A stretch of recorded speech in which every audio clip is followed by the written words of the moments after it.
Hey everyone, Mario again, and coming at you with another literature review. As you can tell from there, it's another Stephen King short story. It is The Mangler.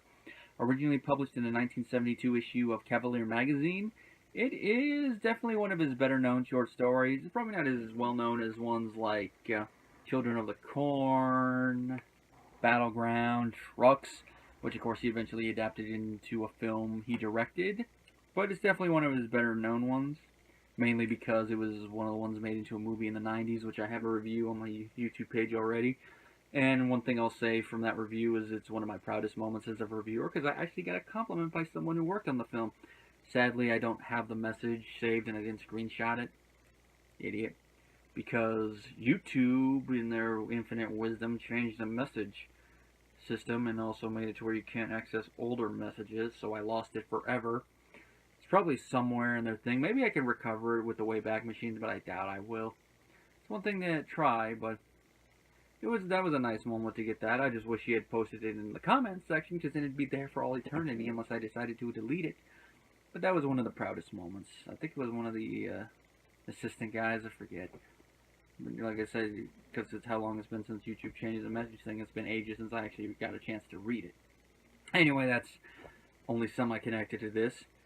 Now, the story of the Manglers, it takes place in a small town, and our two main characters are a cop and a professor. They are basically talking back and forth when they're off the job about this one laundry press at a local laundromat. Now, it apparently is injuring people. And the odd thing about it is that the safety mechanisms built into the machine should be preventing this, but they're not. Which, of course, I was like, okay, that's weird. The inspectors are called in, they look at the machine, they think they're going to basically say this machine's got to be taken out of here. But the machine still passes inspection. Which, of course, leads to the whole thing, oh no, the machine might be haunted, yeah, right.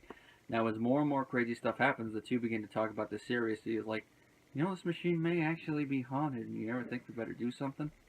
So they look into it, like, what's the common things about it, virgin blood, and bat wings, and belladonna, and a bunch of other stuff. They look into it. Apparently one of the workers who does work at the laundry, who actually cut her hand in the machine, is an actual virgin, because they actually talk to her about it, and, that's probably one of the most awkward scenes in the story, mainly from a character standpoint, because it's like, how do you lead into that comment? That question. It's like that scene in Monster Squad. Are you a virgin? What? Are you a virgin? Now, she doesn't react the same way as her sister in Monster Squad, but you can tell she's just sitting there like, as the prose describes it, it's like we had just slapped her. And she just answers, she's up front with it. And of course from there it's like, well, that's one thing knocked off, all the other stuff could lead to it.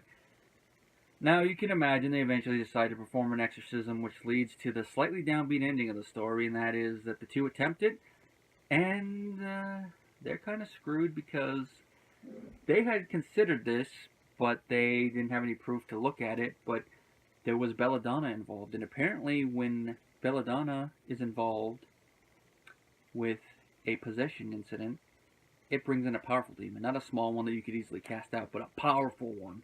Something you'd probably need a professional exorcist to handle, or God himself to cast out.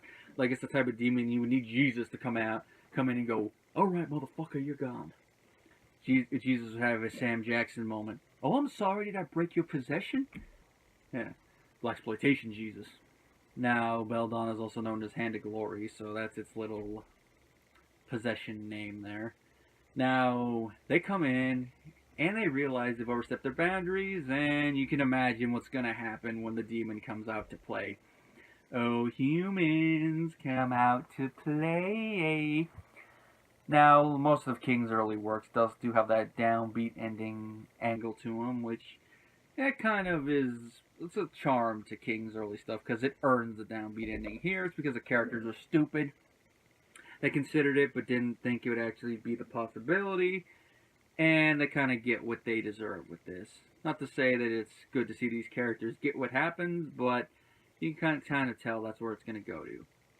It's the journey there that's very interesting to read. King's early short stories are written excellently.